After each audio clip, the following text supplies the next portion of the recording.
जब तक तोड़ेंगे नहीं तब तक छोड़ेंगे नहीं। इस वीडियो को वो लोग बिल्कुल ना देखें जो लोगों को सर दर्द होने लगता है भारत सम्मान के शब्दों से। बेटा मार ले जी मर जी मर नाती मन हमके जमीन भी चाहिए मनी ला पैसा ना काटा मरले ऊपर कर दी तो मनी ला और मत करो हम किस्मत फाइट गेलो। सरकार चाहे किसी की भी हो, इस पीड़ित परिवार के आंख में जो आंसू है उसकी वजह अगर सरकार बनी तो सरकार को इसका भुगतान भी करना पड़ेगा। विश्वास सिर्फ और सिर्फ सरकारी अमला के ऊपर किया था तो इसका मुख्य दोषी जो है वह तहसीलदार को ही होना चाहिए, क्योंकि जब तक तोड़ेंगे नहीं तब तक छोड़ेंगे नहीं। इस बात को चरितार्थ करने के लिए धरातल में हम उतर चुके हैं। नमस्कार, मैं कुमार जितेंद्र भारत सम्मान में आप सभी का स्वागत करते हैं। पहले भी हमने जमीन के कई फर्जीवाड़े आपके सामने रखे थे और उनमें कईयों पे कार्रवाई भी हुई है। ठीक वैसा ही एक मामला जो है सामरी विधानसभा क्षेत्र से खुलकर सामने आ रहा है। एक गरीब परिवार है जिसकी सारी संपत्ति को लूट लिया गया है। इस फर्जीवाड़े के पीछे एक नहीं दो नहीं कई नाम सामने आ रहे हैं जो पूरे फर्जीवाड़ा को एकत्रित होकर के किया है। या बोल लिया जाए इसमें सिर्फ और सिर्फ माफिया ही नहीं, माफिया को संरक्षण देने वाले राजनीतिक, मैं क्या बोल गया, राजनीतिक नाम भी हो सकता है। जी हाँ, आप सही सुन रहे हैं, कई ऐसे राजनीतिक नाम भी हो सकते हैं जिनका हम खुलासा अगले वीडियो में जरूर करेंगे। फिलहाल उन सरकारी तंत्रों से एक बात कहना चाहूंगा, इस वीडियो को वो लोग बिल्कुल ना देखें जो लोगों को सर दर्द होने लगता है भारत सम्मान के शब्दों से। शब्द उनके अनुसार क्यों हो, उस गरीब परिवार के अनुसार क्यों ना हो। जब वो अपनी पीड़ा को लेकर के थाने पहुंचता है, थाने से धुतकारा जाता है, उसे पैसा उससे डिमांड किया जाता है। वह कहती है गरीब परिवार की सदस्य कि साबुन लगाने के लिए 5 रुपए नहीं है साहब, तो 50,000 रुपए कहां से दूंगी। तो उसे धक्के मार करके थाने से भगाया जाता है। जी, हम उसी मुद्दे की बात कर रहे हैं। आइए हम जानते हैं उस परिवार से कि आखिरकार उसकी पीड़ा जो है क्यों उभरी है। आखिरकार उसके 30.5 एकड़ की जमीन को किसने षड्यंत्र करके अपने नाम करवा लिया है। आखिर वह हिंडाल्को का कौन सा व्यक्ति है, आखिर वह परिवहन बीकेबी जो परिवहन का कार्य करता है उसका कौन सा व्यक्ति उसमें शामिल है, उसे अगले वीडियो में हम जरूर बताएंगे। फिलहाल वह जांच का विषय है। अभी तो हम सीधा रुख करते हैं उस पीड़ित परिवार से, उसकी पीड़ा जानते हैं कि वह कहां गई और क्या क्या उसके साथ हुआ। इस पीड़ित परिवार को आप देखिए, ये कहीं से लगता है कि लाखों के मालिक हैं। कागजी में इनके खाते में शासन को चकमा देने के लिए इनके खाते में लाखों रुपए डाल दिया गया है। जबरन इनको मालूम ही नहीं है। वो चेक को जो है कागज की तरह कुछ बता रहे थे। आपका नाम कहाँ है?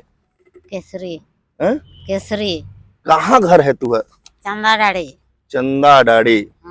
थाना कौन सा पड़े लू? हाँ, कोरंधा। कोरोंधा। कोरोंधा दरअसल जो है बलरामपुर पुलिस मुख्यालय का एक थाना है जो कि सामरी विधानसभा क्षेत्र में आता है। तो क्या घटनाक्रम हुई, आप शायद इनके भाषा को शायद समझ ना पाए, इसलिए इनके साथ जो है इनके मददगार साथी को हम लाए हैं। जैसे ये बोलेंगे तो उसको ट्रांसलेट करके बताएंगे कि दरअसल इनके साथ में हो क्या रहा है। तो सबसे पहले उसको घटनाक्रम को बताएंगे कि आपके साथ क्या हुआ, कौन लोग आए आपके पास में और क्या क्या बोले। मोर जगता भाज बिजंती गेलाक, बीनू गेलाक, संतोष गेलाक, जीतू गेलाक, रमेश गेलाक सब। वो मने देकर क्या बोले जाने के बाद? जाए खाने गेलक देकर कहलक चला मधुमक्खी पालन होते, बगरा बगरा तोहर जमीन है, दोसर सरकार नवा नवा सरकार आवा थे, चला दस्खत करे के तहसील कहलक देकर ले आनलक। बिजंती और बीनू कहाँ ले गए फिर? कुसुम्भी आनलक हमके। कुसमी लाले, हाँ फिर क्या हुआ? तहसील है हम्म, तकर घुमाई फिरे के आनलक चंदा डाड़ी से तकर हमके रख देलक ओदे संतोष घरे। हम्म, नहीं संतोष नहीं, रमेश घरे। अच्छा हाँ रमेश। रमेश घरे। हाँ घुमाई के लेलक तकर रमेश घर ले गेलक, तकर भात देलक, तकर मौके रोटी देलक, तकर वहां से खाली पीली नाझो टाइम है, नाझो टाइम है कहते बेला होई खाने अथी अथी जाब जू तहसील कहते तकर ओ तहसील के कहते अथी ओहो के बुढ़ाई गेलक आ तकर गाड़ी से आने के पड़ी कहलक। हाँ तकर वहां से आनलक गाड़ी है कि का मोर तो पानी रहलक से दिन कड़कड़ कड़कड़ कांपत रहली जमे कोई। हाँ तकर वहां से 8 बजे रात के हमके तहसील आनलक तकर वह जगह आंधा आंधी लोग बोका बोकी ना हमर तैको आंधा हो कान भर काटी काटी सुनलक। अंधा कहने का तात्पर्य है कि मैं अनपढ़ हूँ, सामने जो कुछ लिखा है उसको मैं पढ़ नहीं पाती थी। अंधा होने का तात्पर्य ये है। तकर हमें वहाँ तहसील आनलक तकर तमन खेत बेचा था, मधु पालन ले दे था से हो निकलक तहसीलदार हमके हो ठेपोई देलक तकर हमें ठेप देली। हो ये जो तहसीलदार का नाम आ रहा है, पहले भी इसकी कई शिकायतें जो है कागजों में धूल फाक रही है, तो ये तहसीलदार की संलिप्तता भी इसमें समझ में आ रही है और पता नहीं उनके खिलाफ भी कार्रवाई हो या ना हो। फिलहाल अभी जानते हैं क्या क्या बोला तहसीलदार। कहीं नहीं कहला हमके अथी और ठेपुए देलक तकर हमें ठेप देली। अब तो हमें पढ़ल लिखल रहती है जो नहीं ठेपती ने कोई कागज के चीनी ना पतर के चीनी, यहाँ ठेपा कहलक तकर हमें ठेप देली। हो बोका बोकी लोग हो फिर उसके बाद क्या हुआ? तकर वह जो का कागज दे रहलक ओके अथी ओदे बिजंती ले लेलक, एल खे देलक तकर झोला है साजलो तकर बिजंती ले लेलक जेतरो के और ऋण पुस्तक घाला आधार कार्ड घाला जमे के वह मन लही। उसके बाद कैसे पता चला कि आपका जो है जमीन लूट गया? नहीं पूछलक तहसील है पूछता खलता हमें जमीन नहीं बेचे, कटी छुआ है टूरा टंका छुआ के पोसत है, हमें का कर जमीन बेचा, जमीन बेचे लखे दिशा थी कहती जो वह जमीन है कामा बर हमें नात नात करके पोसती कहती तो नहीं पूछलक कहीं हमके। आप इसकी शिकायत जो है तकर बिजंतिये के बहिन बनवालक तहसील है तकर हाँ तकर नहीं बहिन बनलक एमन कर बहिन बनलक तकर भाई हैं बीनू बनलक। अच्छा ये बताइए थाने में आप गए? हाँ हाँ क्या बोले थाने में जाने के बाद? अथी कहलक थाना है गेलो तकर कहलक अथी पैसा देवे कहलक। कौन बोला? कोरंधा थाना कर पैसा देवे कहलक निखे पैसा साबुन उबुन किने ले 5 रुपया पैसा नहीं भेटत ह मजुछा मुहे जो बात करत ह इतना रो बकरा है से अथी करब बोला त नहीं है पास अथी 50,000 कर कहत ह त बकरा है मान कर कहलक तकर हमके छुट्टी कर देलक जा कहलक और बीनू के और बजंत के दियो जन के ओमन के पाछे भेजलक। हो तकर हम चल आली ओमन के रोक देलक त ओ जगह पैसा उसा लेलक जो बिजंते तबे नहीं छोड़ देलक। हाँ दरअसल इस मामले को जो समाज सेवी हैं जो लगातार जो है इनकी सहयोग करते आए हैं इनसे ब्रीफ करते हैं। शायद पाठकों को ये इस भाषा को समझने में थोड़ा जटिल हो, लेकिन सरगुजिया पाठक होंगे तो जरूर समझ जा रहे होंगे। हाँ तो दरअसल मामले को अपना परिचय सही करना। मेरा नाम संतोष है, कुछ लोग मुझे प्रेम से संतोष इंजीनियर बोलते हैं। मैं और आदिवासी समाज का संयुक्त सचिव हूँ ब्लॉक इकाई कुसमी का और मैं एक सामाजिक कार्यकर्ता भी हूँ। ये जो परिवार है यहाँ पे न्याय की गुहार लगाए बैठा हुआ है, तो क्या मामला है और क्यों यहाँ पर आया हुआ है? दरअसल ये पूर्णतः जमीन का मामला है और जमीन का ऐसा मामला है कि सामने बेचने वालों को पता नहीं है कि मैं जमीन बेच रहा हूँ या बेच रही हूँ और जो जमीन खरीद रहा है उसको भी नहीं जानते हैं। बस दलालों के माध्यम से इनको ये बताया गया कि मधुमक्खी पालन होगा।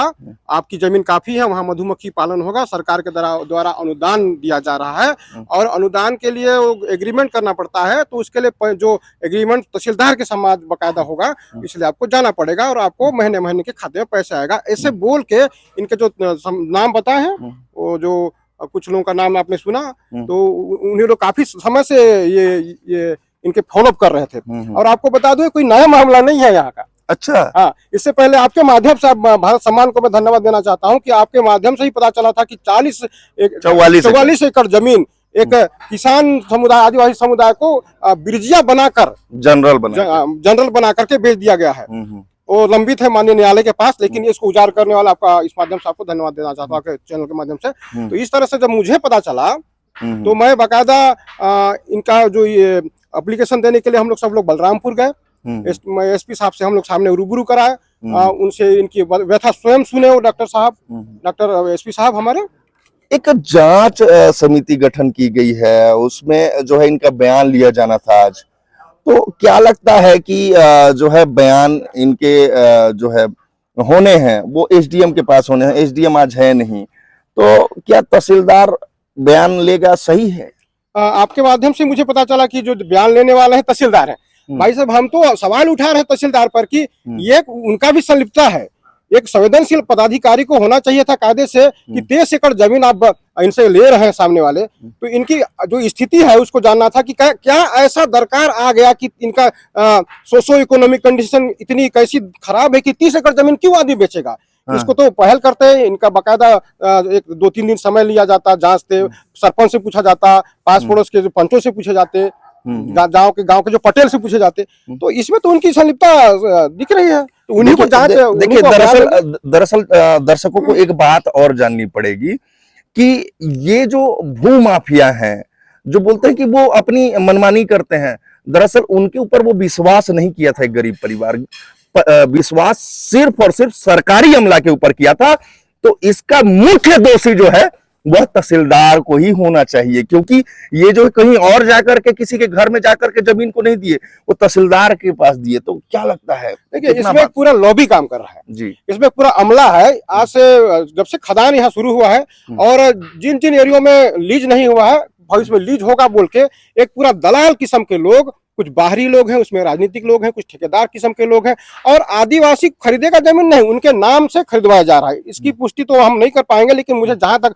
हमारे पास सामरी पाट का रहने वाला हूं मैं, टाटी झरिया का खदान क्षेत्र का रहने वाला हूं, तो मुझे पता है कि जनरल समुदाय को लोग भी आदिवासियों के नाम से इस तरह से जमीन खरीद करके रखे हैं। सरकार को एक काम करना चाहिए, जैसे सत्ता की तासीर होती है।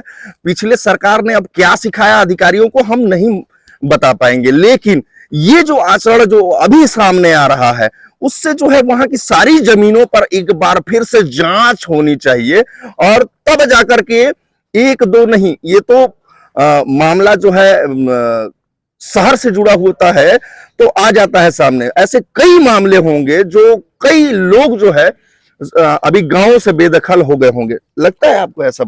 कई ऐसे मामले हैं, और इसमें निश्चित तौर पे हम लोग को, जो सामाजिक कार्यकर्ता है, सामाजिक मुखिया है, संवेदनशील मीडिया है, ऐसे लोगों को स्वतः संज्ञान भी लेना चाहिए, और बीच बीच में इस तरह के जागरूकता अभियान चलाने की बहुत जरूरी है। कोई किसी पर आजकल तो बड़ा षड्यंत्र चल रहा है एनजीओ के माध्यम से सर्वे का, तो विभिन्न प्रकार के आय वर्धक गतिविधियों से आपको, आपकी जीविकोपार्जन को हम लोग अच्छा बना देंगे बोल के बेसलाइन सर्वे कराते हैं, उससे जमीन का आंकड़ा निकाल लेते हैं, तो पता चल जाता है कि फला फला व्यक्ति के पास कितना जमीन है। फिर उसके पास बाकायदा षड्यंत्र पूर्वक स्थानीय लोगों को दलाल बनाकर उनके पीछे लगा दिया जाता है।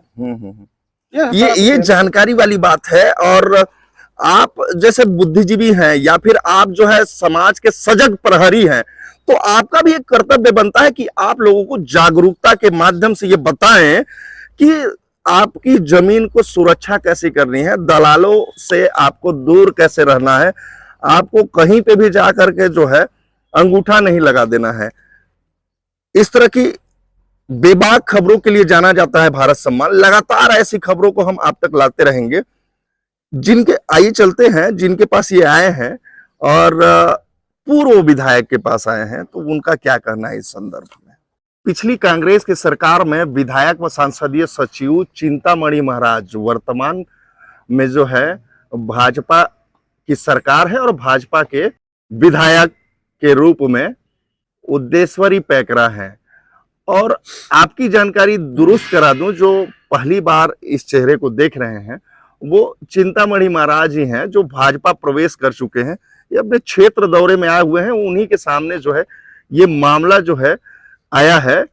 लगभग 30.5 एकड़ जमीन का जो फर्जीवाड़ा आ रहा है, लगातार ऐसे मामले क्यों आ रहे हैं भाई?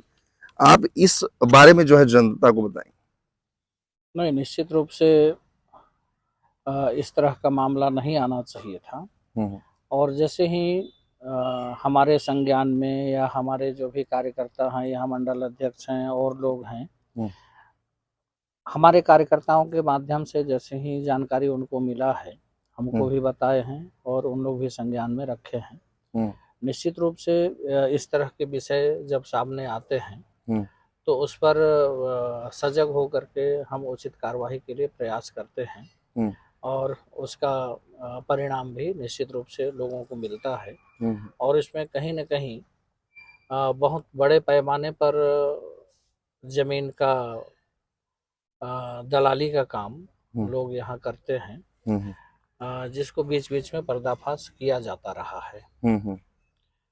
आज जो विषय आया है सुरबेना का ग्राम पंचायत का चंदा डाड़ी गांव है, वहाँ 2 भाई हैं, उनके जमीन लगभग 30.5 एकड़ को मधुमक्खी पालन इसमें होगा और उससे आप लोग को लाभ होगा, तो उसके लिए एग्रीमेंट करना है, ऐसा कह करके उनको धोखे से उनको रजिस्ट्री करवा दिया गया।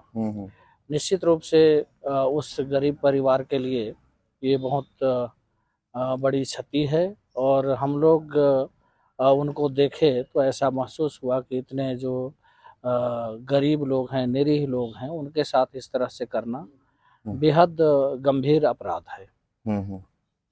तो क्या लगता है इसमें जो संलिप्त लोग हैं उनके लिए आप कड़े निर्देश दे पाएंगे? या सरकार जो है आप ही की है भाई, भले आप परिवर्तन की, लेकिन आप ही की है, तो क्या दिशा निर्देश रहेगा?